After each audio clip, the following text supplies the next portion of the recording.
All right, Master Speranza, they're all yours. Hey guys, how you doing tonight? Hope everybody's safe, happy, having fun at home. Remember to say thank you to mom and dad for bringing you to your martial art classes, because without mom and dad, you wouldn't be going there.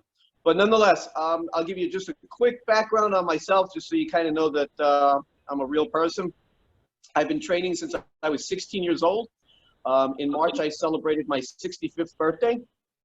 I was very fortunate after a storybook being turned down on my knees from my grandmaster teacher the first time around, traveling with him for a year. We taught at the FBI SWAT team. We taught at the DEA drug academy. And after a year, he finally accepted me as a direct personal student. And I was fortunate enough and very grateful to have been able to travel back and forth to Japan for a lot of years between 1989 and 1997. He's only one of two ninja grandmasters in the world. His name is Shoto Tanimura, and his cousin is Masaki Hatsumi. All of my ranks, I hold ranks from first degree black belts all the way up to a 6th degree black belt. All of them have been awarded through testing, except for the 6th degree. I was awarded that in Germany, and so I really don't acknowledge that one all that much. All my rest I acknowledge because I tested for them and got my butt handed to me by doing it. But nonetheless, what we're going to do tonight is I'm going to take you through some of the stuff that I do. It's a little bit different than probably what you've seen before. It's not better, it's not worse, it's just different.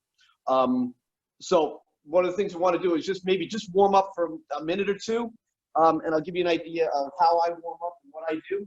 And one of the first things we're going to do is we're just going to move our feet apart, reach up our hands, and we're going to bring our hands down. We're going to touch fingers to the floor. If you can touch your fingers to the floor, awesome. Then go to a half hand and touch your knuckles. If you can touch your knuckles, make a fist. Touch your fist. If you can touch your fist, go to your wrist. If you can touch your wrist, go to your elbow. If you can touch your elbow, go to your shoulder. If you can touch your shoulder, you can leave because I can't do that. So from here, just reach it up, bring it down, quick touch to the floor. Now, the thing is, when you get up, what you want to do is you want to bend your knees. Bring your back straight and then use your legs to lift. You never want to come straight up because that puts a lot of strain on your lower back. And what we're trying to do is keep the lower back loose, not tighten it up even a little bit more. So from here, we're going to take this hand. If you're looking at me, it might be your left side, but this is my right hand. I'm going to reach all the way over, and I'm going to touch the toes on the opposite foot. Now, if you're able to, while you're there, try to take your nose and bring it in and touch your knee. And then while you're down in that position, you're going to slide that hand across the floor, and then take your other hand and reach and touch the toes on the other side. And again, if you can bring your nose in and touch your knee, nose in to touch the knee, then bring the hands to the center. And like we just talked about, you're going to bend your knees, bring your back, and use your legs to stand up. All right. One of the things that we work primarily from is what our stance. A lot of people call them fighting stances. In the Japanese tradition, the word is kamae, K-A-M-A-E. And that is loosely translated as stance, but the more deeper meaning is moment in time. And what that means is that depending on what the person in front of you is doing will determine how you stand. So what I mean by that is if the guy's boxer style and he's got a very quick hand, you're not going to stand here like this because your face is going to be a mess after that. So what we term the stance is called ichimonji do kamae. This kamae, the stance, the moment of ichimonji. Ichimonji just means a linear way of facing your the person in front of you. So what you're going to do, I'm going to move back a little just so you can see my feet. Left foot's going to be toes forward. Rear foot is going to be toes angle. All right? A little bit of a 45. And the reason for that is you want to be able to move. If a punch or a kick comes at you, you want to be able to just fade away a little bit. Make them miss by just a tiny bit so that your distancing gets really, really, really good. Your rear hand, I'm not going to say right and left. Okay, I'm going to say rear or front because right and left is superlative. It's depending on which side you're standing forward. So my rear hand right now would be my right hand. If I was standing my other side forward, my rear hand would be my left hand. All right. So my rear hand is going to come up next to my shoulder. All right? I'm not going to keep it up next to this shoulder. I'm going to put it next to the other shoulder. And the reason for that is you can see immediately my face is somewhat covered. All right? So if I'm fighting someone who has good hands, I want to keep my face covered as much as I can. My front hand is going to come up here. And again, you can see there's not a great pathway for you to get to my face. I'm not keeping my elbows out like this so that my body is open. I'm keeping my elbows in tight so that if kicks come to the ribs or whatever, I can use my lower arms or my elbows to cover my ribs. Looking from the side, it looks like this.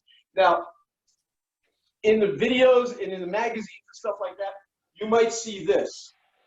Okay, this position. Now you can see immediately this is crazy, all right? Because this hand's doing nothing, holding my shoulder, which does for nothing, and this arm is straight out. So if someone kicks up underneath your elbow, you're gonna get hurt. So this elbow needs to be bended a little bit. This hand comes up, and you again, like I said, you can see immediately, I'm pretty well covered up. Now, you're not gonna just go, let's fight. You might move around a little bit, okay? This hand may come in and out, depending on what's going on. This hand is gonna predominantly stay right here. The reason why it's gonna move in and out is because you wanna do it in what's the Japanese term, I don't remember the exact Japanese word, but the term translates to splatter vision. Splatter vision means you can only focus on one thing at one time, like a camera. If you take a picture of me, the back wall is gonna be out of focus. If you're focusing on the back wall, I'm gonna be out of focus. So my hand is moving. Partly as a distraction, partly as to get the guy looking at it. Hopefully he won't see what's going on here. Now, from here, this hand's gonna shoot straight out. And again, you can use any type of hand position you want. You can use Fudoken, which means just fist. You can use Shikanken. You can use fingers. You can use your wrist if you want. It really doesn't make much of a difference right now, but it will make a difference if you're striking at specific targets. So you wouldn't use fingers to the jaw or to the temple. Break your fingers. You might use them to the neck. You might use them to the lower part of the ear. You might use them up under the mandible. So from here, left hand, we're going to shoot it straight out. This hip is going to turn. My foot is going to turn also. Reason why it turns is it gives me a little bit more reach and puts my body behind it. Now, part of the difference is our rotational motion is not a rotate. Okay, in other words, I'm not rotating. I'm rotating to come forward. All right? So you might see this a little better from here. I'm rotating to come forward. I'm not rotating away from my punch. The reason why I want to come forward is my body weight now goes behind the punch. I can put some more power behind it. So from here in our Ichimoji stance, left hand comes out. We're going to turn this hip forward, bring that punch out, making sure that your wrist is level in all planes. You don't want to have a bended wrist in any way because you'll break your wrist if you hit something really hard. So from here, front hand, boxers call the jab, martial artists call the front hand strike. From here, rear hand. Now when my rear hand comes out, my other hand is here. Okay, it's not here, it's not here, it's not here, it's here. Why? Because the guy may counterpunch me at the same time. All right? So I want to make sure I keep my face protected. So we're going to do this 10 times. So from this position, front hand, turn hip, rear hand. The front hand that was the front hand now comes to become the rear hand. That's why I don't say left and right, so that I'm covering my face. All right, here we go, 10 times. 1, 2, 3, 4, 5, 6, 7, 8, 9, 10. All right. And if you have any questions, hit the chat, put them up there, and they'll try to relay them to me as quickly as they can, so this way I can try and answer some questions. All right. Shto. They call it the karate chop. Now, our hand position might be a little bit different than what you're used to seeing. You'll see most people doing this, or you might even see this. All right. The problem with these positions, as I have been taught, is they're weak. So if you have someone grab your hand, especially this, it will crumble, all right? Won't have any integrity behind it. So we bend our hand, kind of like what you might see in the Karate Kid where he bowed like this. This hand is going to be covered. This is for a few reasons. One, now the integrity of the hand is much stronger. Number two, it fits under the jawline very well, okay? Unfortunately, I can't bend my hand like that so you can see. So our hand comes this way. Now you can see immediately, you know, it kind of fits very nicely. So from here, what you're going to do is, again, we're in our Ichimoji position. Now this is going to be a little bit complicated, but they tell me that you guys can catch on to this really quick. This hand is going to come up. I'm keeping this hand out of the way just so you can see what I'm doing. It's going to come up, so I'm covering my head so that my elbow joint is almost against my skull. From here, like I'm wiping the sweat off of my brow, and it's going to come around and through. Okay? Now, if you notice this hand, it stays closed until the last second. All right? And the reason for that is you can generate more speed and more momentum with a closed fist. I know that sounds odd, but easily demonstrated. Take a piece of paper, flat, throw it in the air, see what happens. Crumble it up, throw it, and see what happens. The one that's crumbled up will go further, and we'll move quicker. So I'm going to keep this hand out of the way just so you can see what I'm doing. So from here, 1, out, turning the hip, and hit. Okay? Now when you hit, you don't want to come all the way over here because what's happening? I'm open. All right? So when I hit, my hand is going to be basically center line, a touch past center line, because you want to be able to go into the target. So again, I'm going to keep this hand out of the way, but I want you to be standing with your hand up. All right? I'm just going to keep it here so you can see what I'm doing. So here we go. 1.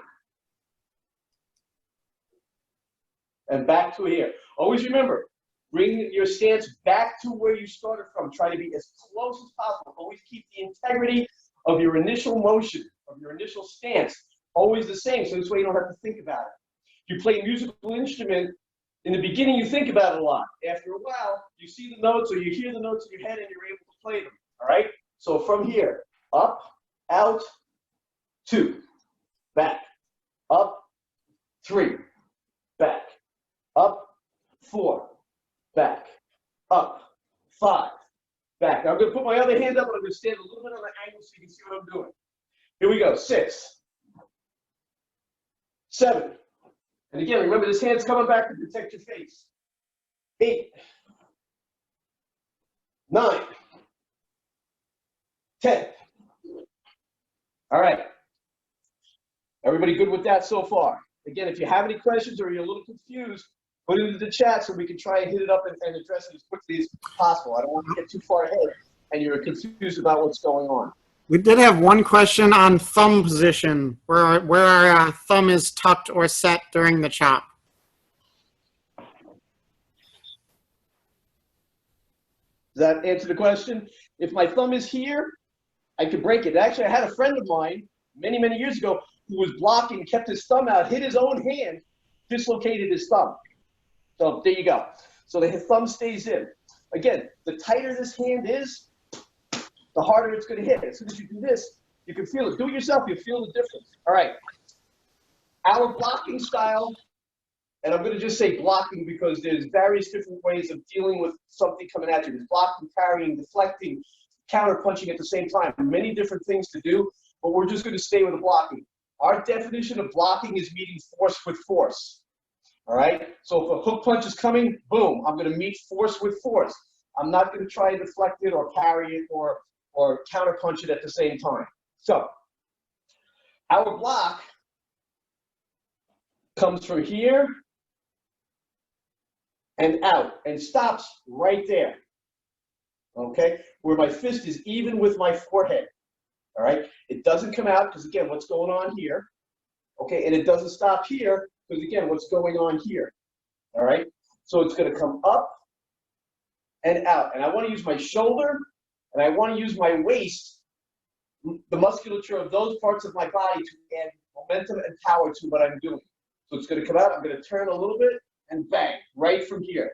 And motion is very small. Okay? The reason why it's very small is that punch might be coming really quick, might catch you by surprise. You can't be doing a big motion because you'll get hit.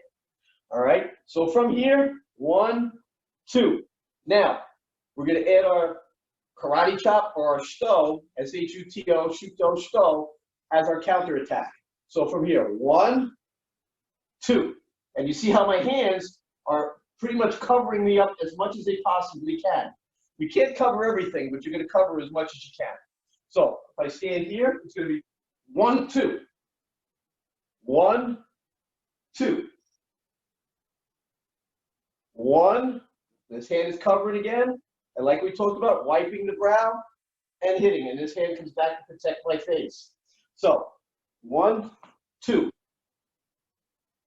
1, 2. And again, turning my hips, making sure I'm getting my body behind the strike to hit hard. As was explained to me in Japan, if you can't hit hard, it doesn't make a difference what you do after that, because you're not going to be able to survive the altercation that you're in. You might have the greatest locks, you might have the greatest throws, might have the greatest kicks, but if you can't hit hard, it's not going to do much for you. So from here, block, hand up, stop. Block, hand up, stop. Block, hand up, stop. And you can see when my hand comes up, I'm covered. Now we're going to try and make this flow a little bit better, not doing such a staccato type of a pattern. And what that means, we're not going to go block, hand up, hit. We're going to try and go 1, 2, 1, 2, 1, 2. So as this comes up, this hand is covering at the same time. So you see I'm pretty covered up against the punch. And then from here, I'm going to hit. So let's take it slow. Let's try and make it flow a little bit and try to get one into the next one. So from here, 1, 2, 1, 2, 1, 2. Now, as you get better and better at this, when the hand that's coming at you, or the leg, makes contact with this arm, you should be hitting with this hand at the same time, so that the lag time is very, very, very minimal. So what that means is I don't want to go block, hit. There's a lot of lag time in there. The guy can hit me again. I want to be 1, 2, so that there's no lag time. 1, 2. 1, 2. Now the last little bit that we want to put in there is we want to lean. Remember we talked about that in the very beginning. We want to lean a little bit. When I lean a little bit, it takes the power off what's coming at me and allows me to put body power into what I'm doing. And we're all moving in circles too, so we have a lot of different power generations going on. We have circular power and we have body power. So from here, 1, 2, leaning, cover, hit. Leaning, cover, block, hit. Leaning, cover, block, hit. Leaning, cover, block, hit. 1, 2, 1, 2, 1, 2, 1, 2, 1, 2. All right. Does that make sense to everybody? Is everybody okay with that? Is that too complicated? I understand it takes a little bit of practice to do that. We're okay? If you're good, then you can throw a thumbs up in there just so we know Give a what's thumbs going up on. if we're doing good, guys. If we need, or give me a hand, like a hand open if you want things to slow down a little bit. Thumbs up if you're good, hand open if you think we can go a little slower. So I've got a couple requests to slow it down a little bit. Okay, so let's We're go doing over good, a little but bit from here. Remember, we're in our Ichimonji stance, covered up as much as we can. We're going to cover, lean back, little bit of circle, and block. Again, not a big block, a little block, okay? And you'll be surprised when you do this with your partner. You can see they're in a very strong position. It's like running into a cement block. Right from here, the rear hand's going to come up, wipe the brow, and hit. And again, you can see this hand's covering. I'm a little open here, I understand that, but like I said, you can't cover everything, and this hand is covered as much to the side as possible. So, block, hit. Block, hit. Block. Again, covering up. Okay, again, I'm covered up. I'm trying to keep myself protected. This is going to be open, I understand that. But we have a punch coming at you. I don't know many people who can kick and punch at exactly the same time. A little difficult, different body mechanics. So, block, little lean, cover, and hit. Is that a little bit better? Does that slow it down enough so everybody can kind of get a feel on that? Thumbs up. Again, I don't expect you all to get this in 20 minutes. All right, so I'm going to go with a thumbs up that we're okay, because I do want to cover one more thing I want to cover. how we would stand in various different situations, why we would stand in various different situations.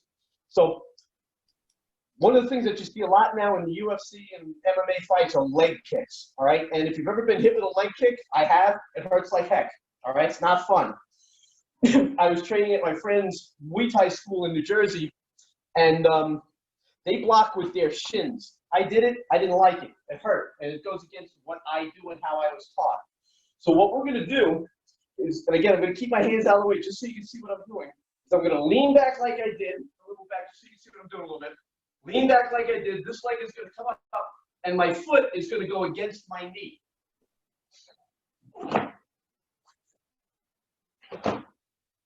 And what happens when you put the foot against the knee, it gives more support to this particular blocking area, also allows you to stand stronger. So what happens is you actually stand on this leg. All right, so we're standing in our position, Ichimoji no Kamae. Leg kick is coming to the front leg. I'm giving him my front leg. I might even give it to him and say, hey, come and hit my leg. All right, I'm gonna draw it back and I'm gonna cover it. All right, so from here, draw it back, cover. Now when I cover, I'm not covering with my knee forward, I'm covering with my knee to the side. Why is that? Because the roundhouse kick is coming around, all right, or turning kick, whichever designation you want to call it. It's coming around, all right? So from here, block. And you can hear, hopefully, how hard I'm coming into my other leg to get that stability. Now, let's add a counterattack. The easiest counterattack, front leg. So we're gonna block, front kick. Block, front kick. Use your imagination where you want to be kicking. Block, front kick. Let me slow it down because I can see it's blurry in the screen, so I want us to make sure you guys can see what's going on. Block, front kick, and back again. And again, keeping the integrity of my initial stance as best as I can. Block, block, here comes the kick, block, kick. And my hands are staying right here. I'm not letting them fly all around. All right, let's add in one more attack to finish off. And we're gonna do our sto, but instead of doing this style, this is called omote sto because the palm is seen. This is called ura sto because the palm is hidden. Omote means what can be seen, ura means what is hidden, all right? So from here, block, kick. Now, we're gonna turn like we did, but now this foot is gonna propel forward like you're running, all right?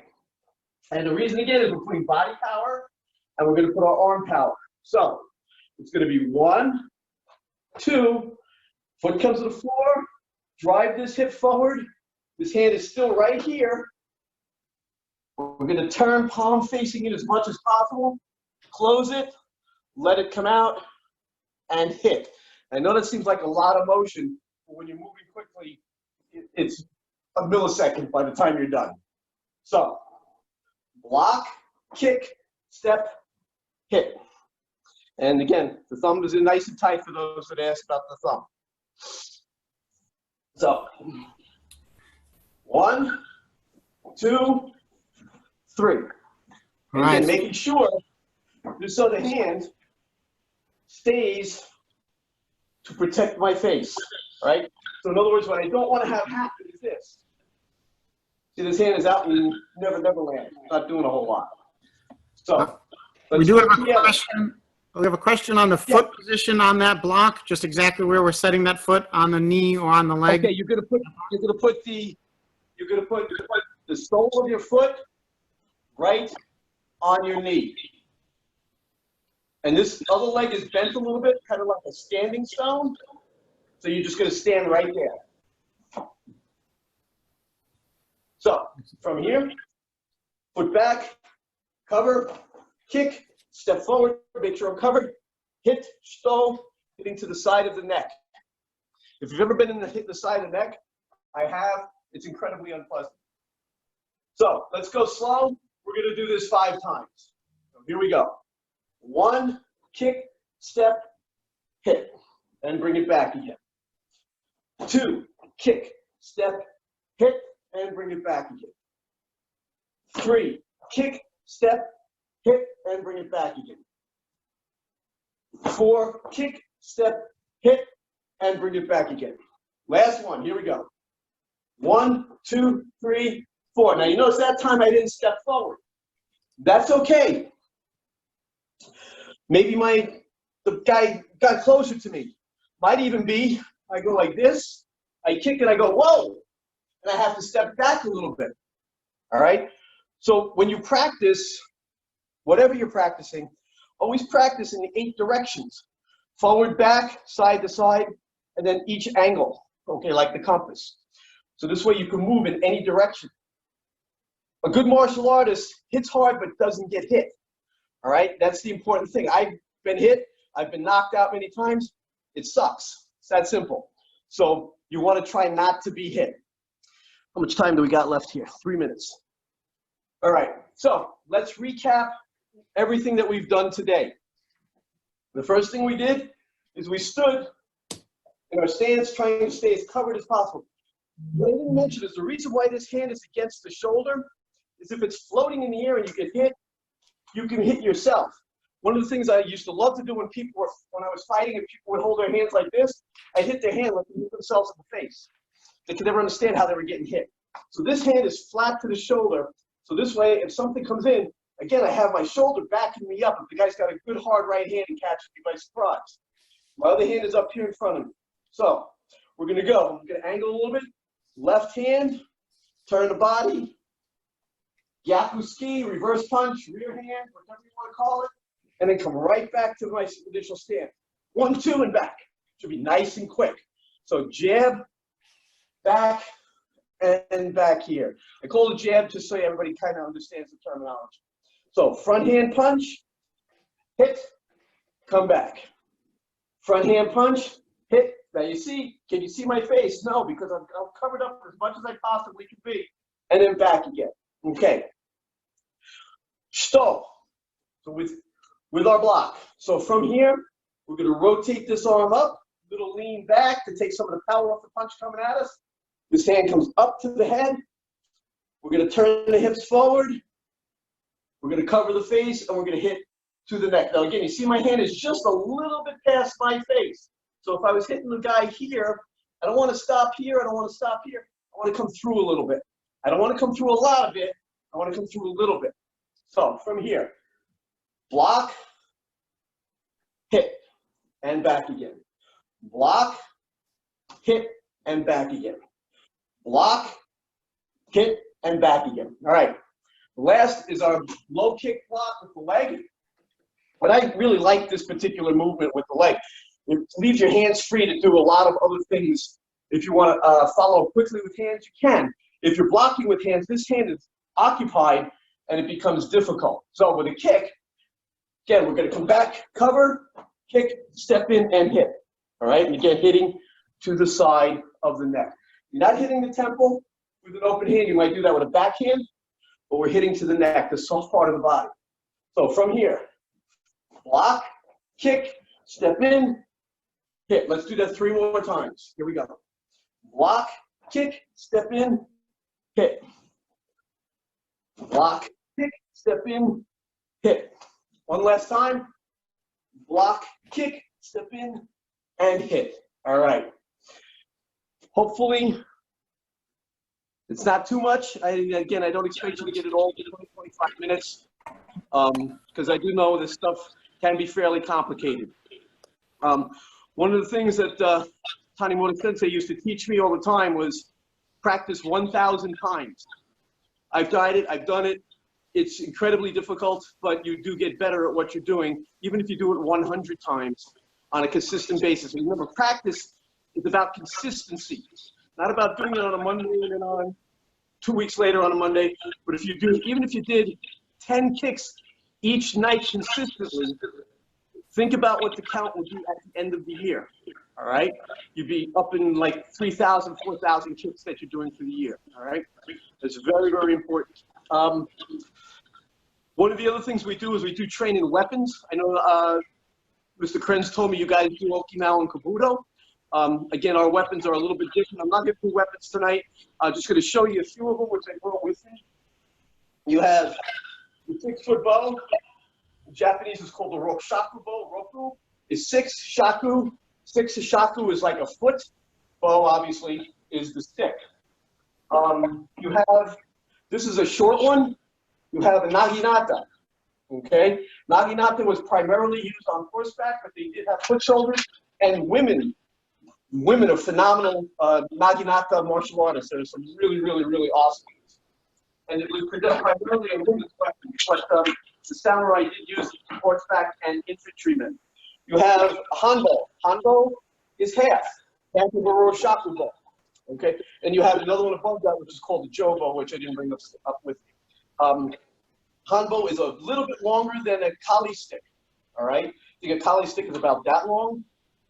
Hanbo is probably about double the length.